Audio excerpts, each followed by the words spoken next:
দেখেন ইউনূস সাহেবের যে অর্জন আছে, অর্জনটা যদি দীর্ঘায়িত করে তাহলে ওনার অর্জনটা ওনার শেষ বয়সে 84 বছর বয়সে, তাহলে উনি কোনো কিছু নিয়ে যেতে পারবেন না।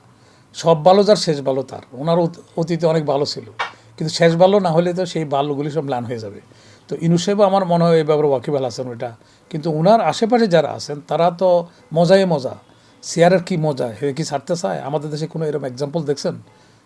হ্যাঁ, তারা ত্যাগ করতে রাজি না, মলমূত্র ত্যাগ করবে চেয়ারের জন্য, কিন্তু চেয়ার ছাড়বে না। তো সেই জন্য এইটা ডক্টর ইউনূস হলো ব্যতিক্রম। তো ইউনূস সাহেবকে ভুল বোঝাচ্ছে, স্যার আপনি, উনি সব চুক্তি নিছে নাকি? উনি সব প্রতিষ্ঠান ঠিক করার, যারা আসবে তারা ঠিক করুক, ওনার কেন এত রিস্ক নিতে যাবে? উনি একটার মধ্যে আসে, তোমাদের 15 বছর তোমার ভোটাধিকার ছিল না, এখন ভোটাধিকার দিয়ে দিলাম। এখন একটা ভালো একটা সিভিল ইলেকশন কমিশনের নিয়োগ করা হয়েছে। ইউনূস গভর্নমেন্টের যে কটা ভালো কাজ আছে এর মধ্যে অন্যতম ভালো কাজ হলো সিভিল ইলেকশন নির্বাচন। উনি এমনই দৃঢ় লোক, সৎ লোক, তার দক্ষতা আমি মনে করি ভবিষ্যতে এক্সাম্পল হিসেবে, যেমন আপনাদের চ্যানেলে আমি একবার বলছিলাম যখন নুর হুদা কমিশনকে আনছিল, তখন আমি বলছিলাম যে নুর হুদার আগে যারা ছিল সমালোচনা করছি, বলবো যে ওই ভালো ছিল। হ্যাঁ, একটা ছেলে অনেক ডিগ্রি নিয়ে আসছে, বাপে করালো, আসার পরে যখন তার বাপের নাম বলে ওই হারামজাদার ছেলে, তখন ছেলে চিন্তা করলো বাপের এর নাম গুছাবো কী করে, তখন সে শর্টকাট হলো যে এর চেয়ে খারাপ করা, বাপের চেয়ে খারাপ কাজ করা। তার মানে মানুষে বলে যে বাপ ভালো ছিল, এর চেয়ে ভালো ছিল।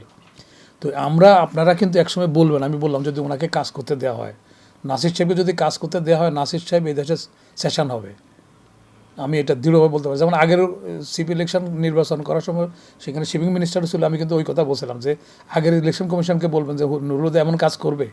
নুর হুদা ইন্টারভিউতে চাকরি পায় নাই, স্পেশাল বেসিস বন্দুক সাইডে চাকরি ধরছে, ইন্টারভিউ করে চাকরি দেয় নাই। তারপর জয়েন্ট সেক্রেটারি তার কুমিল্লা থেকে হেলিকপ্টারে উঠে আনতে হয়েছে, সেই লোকের বানাইছে আওয়ামী লীগ ইলেকশন কমিশনার। কিন্তু এইবারই একটা লোকের বানাইছে যে বেগম জিয়ার আমলে ফালুর বিদ্যুৎ লাইন কেটে দিছে, এই লোক যে ফালুর ভাইয়ের বিদ্যুৎ লাইন কেটে দিচ্ছে, এই সাগর দেখাইছে। সালমান রহমানের বিদ্যুৎ লাইন কেটে দিচ্ছে। সালমান রহমানের জন্য সুপারিশ আসছিল, কে সুপারিশ নিয়ে আসছিল? সালাউদ্দিন কাদের চৌধুরী আর এই যে আমার সাবের হোসেন চৌধুরী, তাদের আত্মীয়, তারা আনছে। উনি মুখের উপরে বলছে যে আপনাদের আত্মীয় যেহেতু সরকার চলবে কী করে, আপনারা কিছু ধার দিয়ে দেন, আত্মীয়কে ধার দিয়ে দেন।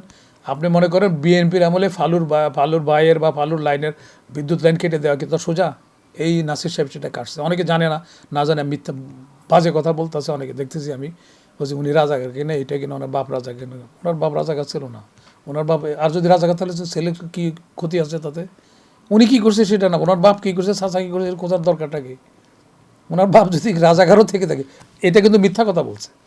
তো এই জন্য এগুলি একটা লোককে বিতর্কিত করবে। আর দেখেন আপনি কী করছে, আর আমি তো মিডিয়াতে দায়িত্ব নিয়ে বলতেছি, যদি তারা কাজ করতে দেয় নাহলে সে চাকরি সে ছেড়ে দিয়ে চলে যাবে। ওই লোভের, ওই সিএসির পদের লোভদারি নাসির সাহেব। আমরা নাসির সাহেবের অতীতের অনেক ঘটনা দেখছি তো, সে বিদ্যুৎ তথ্য সচিব ছিল, এনার্জি ছিল, স্বাস্থ্য ছিল, তখন ক্রাইসিস ছিল। যখন এনার্জি ছিল তখন ওই আপনার সিলেটে আগুন লাগছিলেন, ওখানে আগুন লাগার পরে ওনাকে আনা হয়েছে সরকার তরফ থেকে।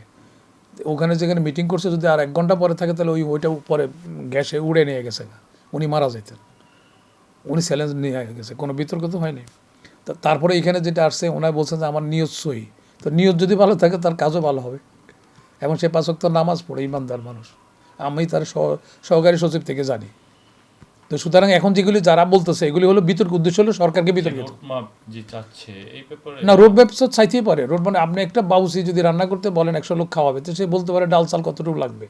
তাহলে ইউনূস গভর্নমেন্টকে আমরা অনেক খুব শীঘ্রই অথবা না আমরা কেন, আমরা ইউনূস গভর্নমেন্ট অন্য গভর্নমেন্টের থেকে পলিটিক্যাল গভর্নমেন্ট না তো, এনারা দেশের ক্রিম সোসাইটি আসছে, তাহলে ওনাদের কতদিন লাগবে? আত্মবিশ্বাস ওনাদের নাই কেন? ওনারা ডিক্লেয়ার করে দেন না কেন এতদিন লাগবে? বলে দেখ, তাহলে তো লোকের সন্দেহ আসে না। সেটা বলছেন না কেন? না বলার মানে হলে আপনাদের এদের ইউনূস সাহেবের নাই, অন্যদের মতলব আছে। খুব দ্রুত নির্বাচন না দিলে একটা সংকট, না সংকট মানে রাষ্ট্র একটা সংকটে পড়বে, যে এনারা আছে এনার সংকটে পড়বে। আমি, আপনারা দেখছেন কিনা জানি না, আমি মঈনের ওই সময় বলছিলাম চ্যানেলাইতে যে আপনি মঈন সাহেব, আপনি কাদামাটির দেশ বুঝতে পারতেছেন না, রাস্তা দিয়ে হাঁটতে পারবেন না। এখন হাঁটতে পারে না। তখন শাইখ সিরাজার স্লিপ দিয়ে আমাকে বলতেছিলেন, আর বলতাম না, তার চ্যানেল বন্ধ হয়ে যাবে। আমি বলছিলাম যে লাইভ প্রোগ্রাম কার মনে কী আছে আমার উপরে বলে দিন, আমি দায়িত্ব আমার।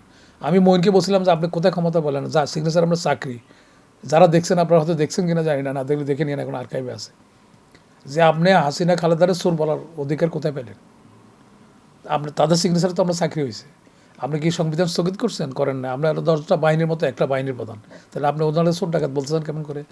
দেখা যাচ্ছে যে আপনার ফখরুদ্দিন সাহেবে 1 কোটি টাকা পাইছে বিভিন্ন ওই বন্যার সময়, 10 কোটি টাকা পাচ্ছে সেনাপ্রধান। তখন আমি বলছিলাম যে আপনি এটা কি চাঁদা না?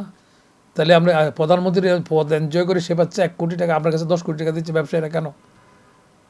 তো ওরা তো আত্মরক্ষার জন্য এগুলো দিতেছে, পরোক্ষভাবে ঘুষ এটা। তো এই অবস্থার মধ্যে এখন হচ্ছে কি, ইউনূস সাহেবের এই বয়সে ওনার কোনো খাওয়ার লোক নাই, চাওয়ার লোক নাই, 2টা মেয়ে, একটা মেয়ে তো ওনার বাইরে আছে, আরেকটা আছে এখনও কলেজে পড়ে। তো ওনার কোনো এত লোভ লালসাও নাই।